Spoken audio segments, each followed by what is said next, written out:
Doctor plus நேயர்களுக்கு வணக்கம். Blood pressure, high blood ப்ரெஷர்ல இருந்து தப்பிப்பது எப்படி அப்படின்னு கேட்டாங்க. அதாவது diabetic diet is good for every one அடிக்கடி சொல்லுவாங்க. முடி கொட்டுறது வந்து கேன்சர் வரைக்கும். ஏன்னா இது எல்லாத்துக்குமே வந்துங்க அடிநாதம் வேதியியல் தான், உயிர் வேதியியல், பயோகெமிஸ்ட்ரி தாங்க. ஸோ பயோகெமிஸ்ட்ரி எல்லாத்துக்குமே ஒண்ணுதாங்க, எல்லாத்துக்குமே அதே கிரெப் சைக்கிள் தான், எல்லாத்துக்குமே அதே உயிர் வேதியியல் தான். ஸோ உணவை ஓரளவுக்கு ஒரு டயபெட்டிக் டயட்டா இருந்தாலே அது எந்த வியாதிக்குமே பெரும் வியாதியா மாறாமல் கட்டுப்பாட்டில் வைக்கக்கூடிய திறன் பெற்றது. அது இப்ப நம்ம கேள்வி பிபிங்கிறதுனால சொல்ல வரேன். பிபிங்கிறது என்ன? பிளட் பிரஷருங்கிறது நம்மளுடைய இரத்த குழாயின் செவிரின் அடர்த்தி தன்மை கூடிக்கொண்டே இருப்பது தான் blood pressure, high blood pressure. அதாவது நம்மளுடைய வீட்டுல ஒரு தோட்டத்துல ஒரு பைப் இருக்குன்னு வைங்க. ஆரம்ப கால பைப்ல தண்ணி அடிக்கும் போது என்ன ஆகும்? எவ்வளவு தூரம் வேணா பாயும். ஏன்னா அந்த அந்த பைப்புக்கு அழகா இந்த சுருங்கி விரிங்க, தண்ணி வர வர அழகா விரிஞ்சு நீங்க கடைசி செடிக்கு ஊத்தும் போது கூட நல்லா பீச்சு அடிக்கும். அதே செடிக்கு அதே பைப்பு ஒரு 3 வருஷம் கழிச்சு பாத்தீங்கன்னா அவ்வளவு வேகமா அடிக்காது. ஏன்னா அந்த அந்த சுருங்கி விரிகிற தன்மை அந்த ரப்பர் டியூபுக்கு போயிடும். அப்போ கொஞ்சம் சுமாரா தான் ஊத்தும். உண்டா இல்லைங்களா? நீங்க தோட்டம் வச்சிருக்கிறவங்க பைப்பு பாத்தீங்கன்னா, ஸ்கூல்ல பாத்தீங்கன்னா கூட இதெல்லாம் தெரியும். அதே பிரின்சிபிள் தாங்க. ஏன்னா biology is nothing but physics. ஏன்னா பயாலஜியில, உடம்புல இருக்கிற அநேக பயாலஜியில எல்லாத்துலயுமே ஒரு பிசிக்ஸ் உண்டு. ஸோ இந்த இரத்த குழாயோட செவுரு நல்ல இலகுவா இருக்கும் பொழுதுங்க, நம்ம இருதயம் ரத்தத்தை வெளிக்கொணரும் போது நம்ம இரத்த குழாய்கள் விரிந்த நிலைக்கு போகணும். அப்பதான் நம்ம இருதயம் பம்ப் பண்ற ரத்தம் வெளிவரும். வெளிவந்த பிற்பாடு அந்த இடத்துல சற்றே குறுகணும். விரிதலும் குறுகுவதும் விரிதலும் குறுகுவதுமாக இரத்த குழாய்கள் முழுவதுமாக இருக்கணும். இந்த விரிதலும் குறுகல் தான் பேசிக் ஃப்ளோன்னு சொல்லுவோம். இதுதான் அடிநாதம். நம்ம ரத்த ஓட்டத்திற்கான அடிநாதம். நம்ம இருதயத்திலிருந்து வெளியில கொண்டு வந்ததுக்கு அப்புறம் இந்த மொத்த சுழற்சியும் நடக்கணுங்க. இந்த இரத்த ஓட்டம் ஓடும் பொழுது இந்த குறுக்கு செவுரு அழகாக விரிந்து கொடுப்பதும், ரத்தம் வரும் பொழுது ரத்தம் தன்னை தாண்டிய பிறகு சற்றே குறுகிய நிலைக்கு போவதுமே இரத்த ஓட்டம். இது நம்ம உடம்பு ஃபுல்லா நடக்கணுங்க. உடம்பு ஃபுல்லா நடக்கணும் அப்படின்னா உடம்பின் இரத்த நாணங்களின் நீளம் பல தடவை சொல்லியிருக்கேன், 1,00,000 கிலோமீட்டருங்க. அதுல 90% நுண் அகலம் கொண்ட இரத்த குழாய்கள், கேப்பிலரின்னு சொல்லுவாங்க. சோ அதுக்குமே இந்த விரிந்து கொடுக்கக்கூடிய, விரிந்து சுருங்கக்கூடிய தன்மை பெற்றிருக்கணும். அப்பதான் அதுக்கு நுண் சுழற்சி, மைக்ரோ சர்க்குலேஷன் நல்லா இருக்கும். பெருஞ்சுழற்சி, மேக்ரோ சர்க்குலேஷன், பெரு ரத்த குழாய்கள், அதாவது இருதயத்தை நெருங்கி இருக்கக்கூடிய பெரு ரத்த குழாய்களோட சுழற்சி நல்லா இருக்கும். இந்த 90,000 கிலோமீட்டரான நுண் ரத்த குழாய்களுக்கும் நுண் சுழற்சி நன்றாக இருக்கும். அப்ப ரத்த ஓட்டம் அருமையா எல்லா செல்லுக்கும் போகும். முடியிலிருந்து நகம் வரைக்கும், தோலிலிருந்து இருதயம் வரைக்கும். இப்போ இந்த விரிந்து கொடுப்பதுக்கு இந்த செவுரு ரொம்ப முக்கியங்க. இந்த இரத்த குழாயோட செவுரு நல்ல இலகுவா இருக்கணும், விரிந்து கொடுப்பதற்கு ஏதுவாக. ஆனா பிபிங்கிறதுல என்ன ஆகும்னா, இந்த இரத்த குழாய்கள் சுருங்கிய நிலையிலேயே ரொம்ப நேரம் இருக்கும். விரிந்து கொடுக்கும் நிலை தடுமாற்றம் அடையும். இந்த விரிந்து கொடுக்கும் நிலை தடுமாற்றம் அடைவதற்கு ஒரு முக்கியமான காரணம், பெரும் காரணம், அந்த இரத்த குழாய்களில் உள்ள இருக்கக்கூடிய செவுரில் இருந்து ஒரு கேஸ் வெளிவர முடியாத ஒரு தன்மை. அதற்கு பேர் நைட்ரிக் ஆக்சைடுன்னு பேருங்க. நைட்ரிக் ஆக்சைடு கேஸ்னு ஒரு கேஸ் இருக்குங்க. இந்த கேஸ் நம்ம இரத்த குழாய்களுக்கு உள்ள இருக்கிற இரத்த செல்களினால் உற்பத்தி பண்ணக்கூடிய ஒரு கேஸ் தான் இந்த நைட்ரிக் ஆக்சைடு. இந்த நைட்ரிக் ஆக்சைடால மட்டும்தான் நம்ம இரத்த குழாய்களை அழகாக விரிய வைக்கக்கூடிய அதீத திறன் பெற்ற கேஸுங்க.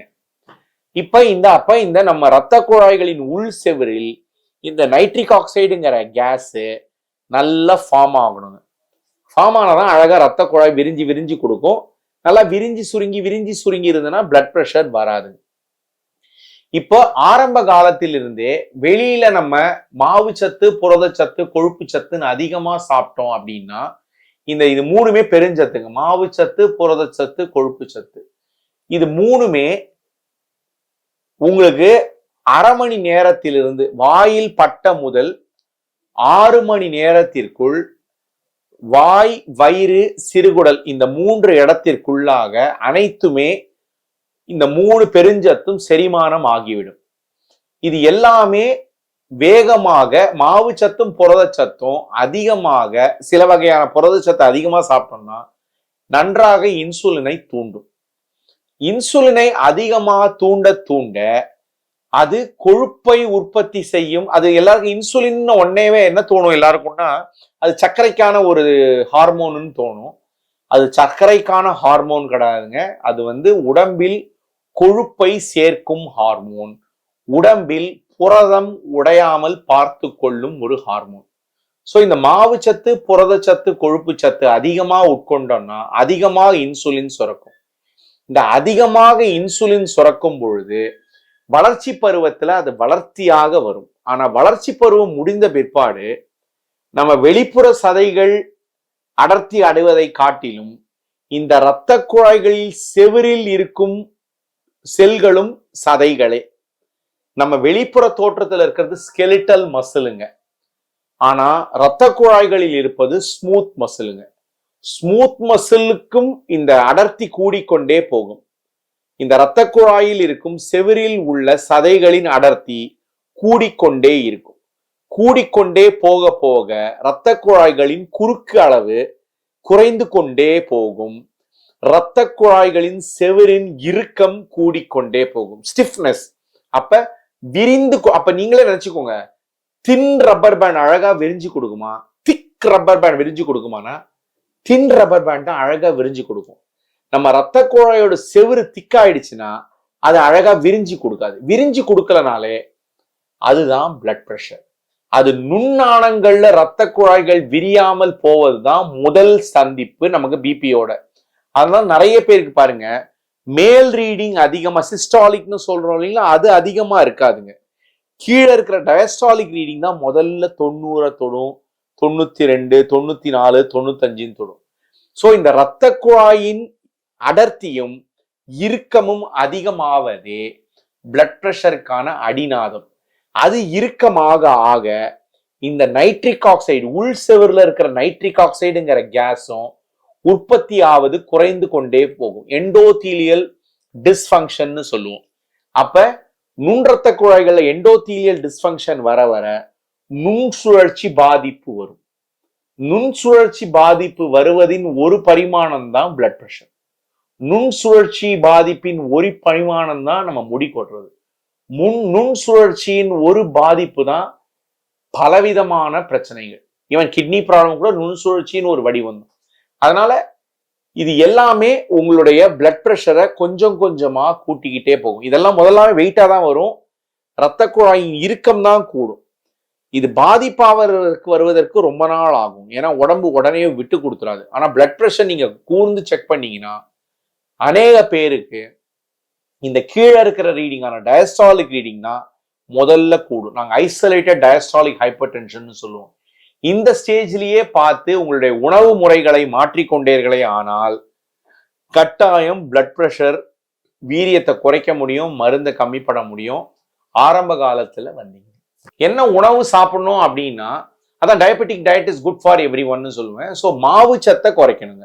மாவு சத்து ஒரு சர்விங் அப்படின்னா மாவு சத்துனா நம்ம idli, dosa, pongal, puri, khichdi, whatever we eat, எதை சாப்பிட்டாலும் அதெல்லாம் மாவு சத்து தான். தானியத்துல இருந்து வர எல்லாமே மாவு சத்து தான்.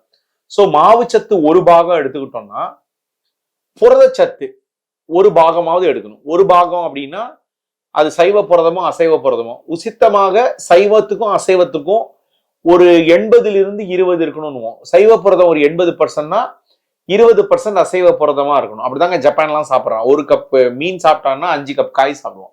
ஸோ கொஞ்சமா ரைஸ், இல்லை கொஞ்சமா பொங்கல், கொஞ்சமா பிரியாணி, ஒரு அளவுக்கு புரதம், ஒரு 2-3 மடங்காவது நார்ச்சத்து மிகுந்த காய்கறிகள், இல்லைன்னா சைவ புரதம். சைவ புரதம்னா என்னங்க?